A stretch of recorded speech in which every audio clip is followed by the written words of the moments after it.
In our age of specialized knowledge and secular academia, we've forgotten something essential. Education without formation of the soul produces clever devils rather than wise servants of humanity. Walk through any modern university campus and notice what's missing, not just the physical chapels, though their absence is telling, but the spiritual dimension that once anchored all true learning. We've divorced reason from faith, intellect from conscience, knowledge from wisdom, creating institutions that train minds while starving souls. This separation would have horrified the great teachers of antiquity who understood that authentic education must address the whole human person. Today, as graduates emerge with impressive credentials but little sense of purpose or moral direction, we might ask ourselves, what have we gained by banishing the sacred from the halls of learning? In my own time at Oxford, the integration of prayer and study wasn't an obstacle to intellectual rigor, it was the foundation that made genuine wisdom possible. The chapel wasn't an appendage to the university, it was its beating heart, reminding us daily that all truth ultimately points toward the source of truth itself. Without this anchor, learning becomes mere accumulation of facts, and universities transform from gardens of wisdom into factories of information processing. Chapter 1: The Soul of Learning Requires Sacred Ground. When I first walked through the gates of Oxford, I entered not merely an institution of higher learning, but a community ordered toward the pursuit of truth in its fullest sense. The chapel stood at the center, physically and spiritually, reminding every scholar that human reason, magnificent as it is, finds its proper context only when oriented toward the divine source of all understanding. This wasn't superstition imposing itself upon rational inquiry, it was the recognition that reason itself is a participation in the divine intellect, and therefore most fully realized when consciously ordered toward its ultimate end. The modern academy has lost this understanding, treating reason as autonomous and sufficient unto itself. But autonomous reason, severed from its transcendent source, inevitably becomes instrumental reason, a mere tool for manipulation rather than a pathway to wisdom. When we exile the sacred from our universities, we don't liberate the mind, we imprison it within the narrow confines of what can be measured, quantified, and controlled. The result is an education that produces specialists without souls, experts without wisdom, graduates who know how to do many things but have no idea why they should do them. Consider what happens to moral philosophy when taught in an environment that denies any transcendent foundation for ethics. It becomes either relativistic, reducing moral questions to matters of personal preference or cultural convention, or utilitarian, measuring right and wrong solely by consequences. Both approaches, while containing elements of truth, fail to ground human dignity in anything more substantial than shifting social agreements or pragmatic calculations. The chapel in the university serves as a constant reminder that human beings possess an inherent dignity that precedes and grounds all our reasoning about justice, duty, and the good life. The sacred space within the academy also provides what we might call intellectual humility. When scholars regularly encounter mystery, the mystery of existence itself, of consciousness, of love, of beauty, they're reminded that human knowledge, however extensive, remains finite and partial. This awareness doesn't diminish intellectual ambition, it purifies it, directing our quest for understanding toward service rather than domination, toward wisdom rather than mere cleverness. The greatest minds of every age have been those who recognized the limits of their own knowledge and remained open to truths that transcend immediate experience. Furthermore, the chapel creates community in ways that purely secular gathering spaces cannot. When diverse minds unite in acknowledgement of their common dependence upon divine grace, artificial barriers of rank, specialty, and achievement dissolve. The brilliant physicist and the struggling freshman stand as equals before the altar, both recognizing their need for wisdom that no amount of study can fully secure. This shared humility becomes the foundation for genuine intellectual dialogue, conversation ordered toward discovering truth rather than displaying superiority. Chapter 2: where truth meets the human heart. The separation of intellect from spiritual formation creates a peculiar modern phenomenon: brilliant minds coupled with stunted souls. We produce researchers who can map the human genome but cannot explain why human life has value beyond its biological functions. We train economists who can model complex market behaviors but remain baffled by questions of justice and human flourishing that transcend mere efficiency. This fragmentation of human knowledge reflects a deeper fragmentation within the human person, the divorce of what we know from how we live. The chapel in the university serves as a place where truth encounters the whole human being, not merely the analytical faculty. Here, students and faculty alike grapple with questions that demand not just intellectual assent but personal transformation. What does it mean to live a meaningful life? How do we reconcile our yearning for significance with our obvious limitations? How do we love wisely? How do we face suffering and death with dignity? These aren't merely academic questions to be solved through research methodologies. They're existential challenges that require the integration of mind, heart, and soul. When we study literature without reference to the sacred, we might analyze literary techniques and historical contexts, but we miss the deeper questions about human nature and destiny that great authors inevitably explore. When we examine history purely through secular lenses, we catalog events and analyze causes, but we lose sight of the moral drama that gives human actions their ultimate significance. When we pursue scientific research without acknowledging the wonder and responsibility that should accompany our growing power over nature, we risk becoming mere technicians rather than stewards of creation. The sacred dimension of education doesn't compete with rigorous scholarship, it completes it. The student who prays before studying brings to their books not just curiosity but reverence for truth, for the authors whose insights they're receiving, for the tradition of learning they're entering, and for the responsibility they bear to use their knowledge well. This reverence doesn't make them credulous, it makes them receptive to truths that might otherwise be overlooked or dismissed. Prayer and worship also cultivate intellectual virtues that purely secular education often neglects. Patience with mystery, for instance, the willingness to sit with questions that have no easy answers rather than rushing to premature conclusions. Gratitude for insight received, which guards against the pride that treats knowledge as personal achievement rather than gift. Courage to pursue truth even when it challenges comfortable assumptions or popular opinions. These dispositions of soul are essential for genuine scholarship, yet they're rarely fostered in academic environments that treat the mind as mere information processing equipment. Moreover, the chapel provides space for the kind of reflection that transforms information into wisdom. In our age of constant connectivity and information overload, students desperately need spaces of silence where they can digest what they've learned, integrate new knowledge with their existing understanding, and discern how their education should shape their lives. The sacred space naturally invites this kind of contemplative engagement with learning, encouraging students to ask not just "What do I know?" but "What am I becoming?" Chapter 3: Character Formation in the Garden of Learning. A university without a chapel is like a garden without soil. It may display impressive specimens for a time, but it cannot sustain the deep growth that bears lasting fruit. Education, properly understood, isn't merely the transfer of information or even the development of analytical skills, it's the formation of human character in its fullest sense. This formation requires attention to the moral and spiritual dimensions of human nature, dimensions that cannot be adequately addressed without reference to our relationship with the divine source of moral order. Consider how the great virtue of justice is taught and learned. In a purely secular context, justice becomes either a matter of following established legal procedures or achieving desired social outcomes. But justice, in its deepest sense, is about giving each person what they're truly owed in light of their inherent dignity as bearers of the divine image.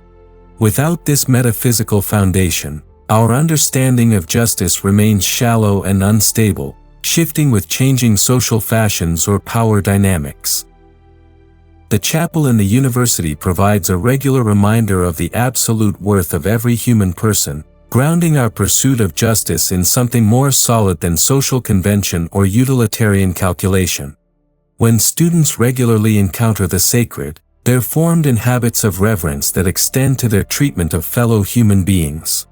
They learn to see in each person not merely a collection of biological processes or social functions, but a unique and irreplaceable image of divine creativity. Intellectual honesty, too, requires formation that goes beyond mere academic training. The temptation to adjust our conclusions to fit our desires, to suppress evidence that challenges our preferred theories, to claim knowledge we don't possess, these are moral failures as much as intellectual ones. The regular practice of confession and repentance, which the chapel makes possible, trains the mind in the kind of humility and self-criticism essential for genuine scholarship. When we acknowledge our tendency toward self-deception before God, we become more capable of detecting and correcting it in our academic work. The virtue of courage takes on particular importance in university settings, where the pressure to conform to prevailing orthodoxies can be intense. Students and faculty need the courage to pursue truth wherever it leads, even when it challenges popular assumptions or threatens personal advancement. This courage cannot be sustained by purely rational arguments. It requires the kind of spiritual strength that comes from knowing oneself to be accountable to a higher authority than academic fashion or professional success. Temperance, the virtue of moderation and self-control, becomes crucial in an age of information abundance. Students must learn not just how to acquire knowledge but how to order their learning appropriately, distinguishing between what's essential and what's merely interesting, between wisdom and mere cleverness. The regular rhythm of prayer and worship provides natural boundaries that help prevent the kind of intellectual gluttony that leaves minds stuffed with facts but starved of understanding. Perhaps most importantly, the chapel cultivates the virtue of magnanimity, the great-souled disposition toward noble action and generous service. Education should make students not just more knowledgeable but more generous, more willing to use their gifts for the common good rather than merely personal advancement. This transformation happens not through exhortation alone but through regular encounters with ultimate goodness that awaken our own capacity for goodness. Chapter 4: The Unity of All Knowledge Under Divine Truth. One of the most devastating effects of secularizing higher education has been the fragmentation of knowledge into disconnected specialties, each with its own methods, assumptions, and vocabularies. Students study biology, philosophy, literature, history, and economics as if these were entirely separate realms of inquiry with no essential connections. This departmental isolation reflects and reinforces a deeper philosophical confusion about the nature of truth itself. The chapel at the heart of the university serves as a powerful symbol and instrument of intellectual unity. It proclaims that all genuine knowledge, whether discovered through scientific observation, philosophical reasoning, historical investigation, or artistic expression, ultimately flows from and points toward the same divine source. This doesn't mean that faith dictates the conclusions of secular disciplines, but rather that all human inquiry takes place within a larger context of meaning that faith helps to illuminate.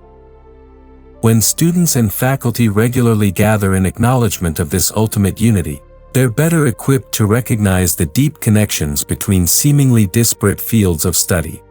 The physicist studying the elegant mathematical structures underlying natural phenomena and the theologian contemplating the divine attributes aren't engaged in fundamentally different enterprises. Both are exploring aspects of an intelligible reality that reveals the mind of its creator. The historian tracing the rise and fall of civilizations and the moral philosopher analyzing the foundations of human dignity are both investigating the same fundamental questions about human nature and destiny. This integrated vision of knowledge has practical benefits for education. Students who understand the underlying unity of truth are better prepared to engage in genuine interdisciplinary work, bringing insights from one field to bear on questions in another. They're less likely to fall into the kind of intellectual compartmentalization that allows brilliant scientists to be moral simpletons or learned scholars to be practical fools. They develop what we might call intellectual integrity, the consistency of vision that sees connections others miss and refuses to accept contradictions that others ignore. The sacred dimension of learning also provides criteria for evaluating the relative importance of different kinds of knowledge. Not all truths are equally significant for human flourishing. The mathematical relationships governing planetary motion are certainly true and important, but they're less central to human life than the moral relationships governing family bonds or political obligations.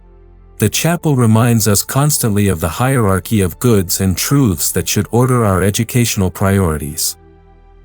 Furthermore, the acknowledgement of divine truth as the source and standard of all genuine knowledge provides protection against both intellectual pride and intellectual despair. Pride is tempered by the recognition that human reason, however powerful, remains finite and fallible. Despair is overcome by the confidence that reality is ultimately intelligible because it reflects the rationality of its divine source. Students formed in this understanding approach their studies with both humility and hope. Humility about the limitations of their own understanding, hope about the possibility of real progress in knowledge.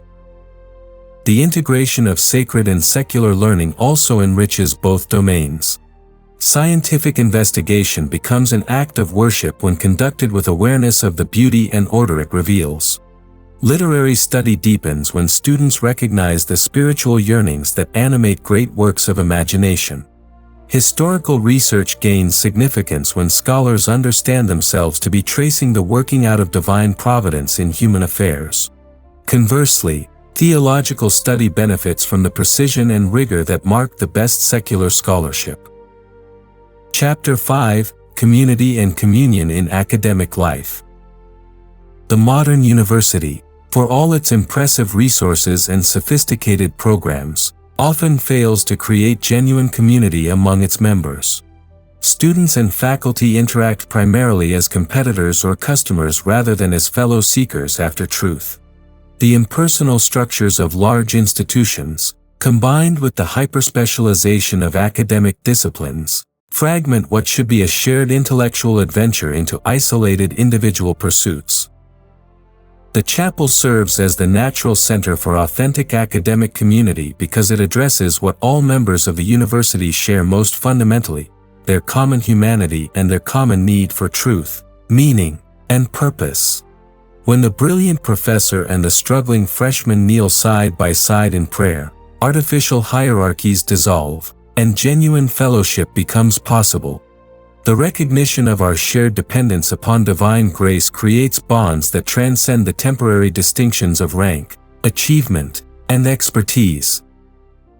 This spiritual foundation for community doesn't diminish the importance of intellectual excellence, it purifies and redirects it. Instead of competing for scarce goods like prestige or position, community members can collaborate in pursuing abundant goods like truth and wisdom.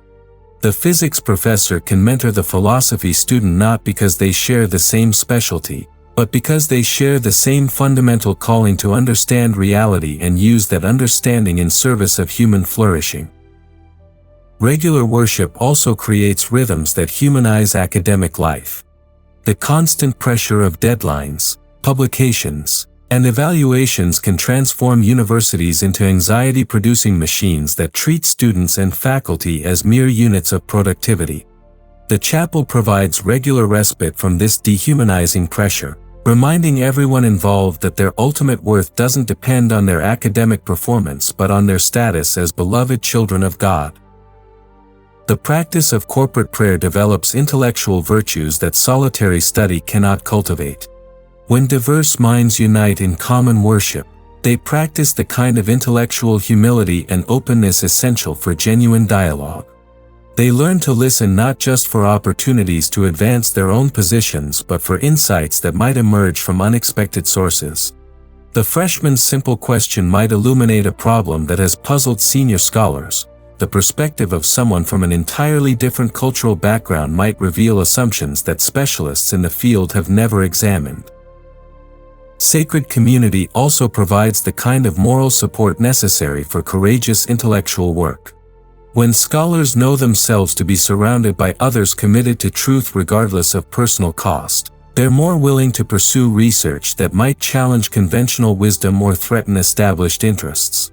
The fellowship of faith creates networks of mutual accountability and encouragement that sustain scholars through the inevitable difficulties of serious intellectual work. Moreover, the chapel makes possible the kind of celebration and gratitude that should accompany genuine learning. When students master difficult concepts or researchers make significant discoveries, these achievements become occasions for thanksgiving rather than merely personal pride.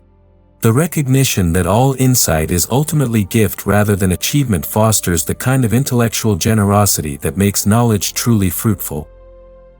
The intergenerational character of worship also enriches academic life. In the chapel, students encounter not just their immediate professors and classmates but the entire tradition of learning that has preceded them. They're reminded that they're participating in a conversation that began long before their arrival and will continue long after their departure. This historical consciousness protects against both the arrogance that dismisses past wisdom and the despair that assumes all important questions have already been answered. Chapter 6: Preparing Servants, Not Masters of Society. Perhaps the most troubling aspect of modern higher education is its tendency to produce graduates who see themselves as entitled to rule rather than called to serve. Students accumulate credentials not primarily to contribute to the common good but to secure personal advantage in competitive markets. This instrumental approach to education inevitably corrupts both the learning process and the character of those who undergo it. The chapel in the university serves as a constant reminder that education is a privilege that creates obligations rather than merely opportunities.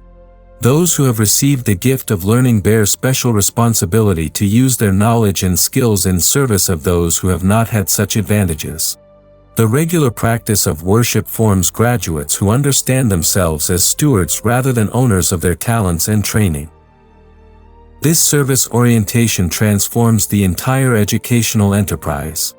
Students don't study literature merely to analyze texts but to understand the human condition more deeply so they can serve human needs more effectively. They don't pursue scientific research merely to advance their careers but to unlock secrets of nature that might benefit all humanity. They don't study history merely to accumulate interesting facts but to learn from past successes and failures in building just societies. The virtue of service requires more than good intentions. It demands the kind of character formation that only comes through regular spiritual discipline. Pride, the vice most characteristic of educated elites, can only be countered by habitual acknowledgement of our dependence upon divine grace. The temptation to use knowledge as a weapon against those we consider less enlightened can only be resisted by regular encounters with the mystery that humbles all human pretension. Furthermore, the chapel provides models of service that secular education cannot supply. The saints who gave their lives for truth and justice, the scholars who sacrificed personal advancement to serve their communities, the teachers who found their fulfillment in the growth of their students. These examples inspire and guide students in ways that merely abstract discussions of professional ethics cannot match. The practice of corporate worship also develops the social virtues essential for effective service. Students learn to subordinate their individual preferences to common purposes, to contribute their unique gifts to shared endeavors, to find joy in others' successes rather than seeing them as threats to their own advancement. These habits of heart, formed through regular spiritual practice, become the foundation for the kind of collaborative leadership that complex modern challenges require. Sacred formation also provides criteria for choosing among competing opportunities for service. Not all ways of using one's education are equally valuable for human flourishing. The graduate who applies their economic training to creating more efficient systems of wealth distribution serves differently than one who uses the same training to develop more sophisticated techniques of financial manipulation. The chapel provides the moral framework necessary for making such distinctions wisely. The understanding of service rooted in divine calling also provides sustainability for difficult work. Those who see their careers merely as means to personal fulfillment often burn out when the inevitable frustrations and failures occur. But those who understand their work as participation in God's own creative and redemptive activity find resources for perseverance that purely humanistic motivations cannot provide. Finally, the chapel cultivates the virtue of magnanimity, the greatness of soul that leads educated persons to undertake worthy challenges rather than settling for merely comfortable positions. When students regularly encounter the infinite generosity of divine love, they're inspired to corresponding generosity in their own lives.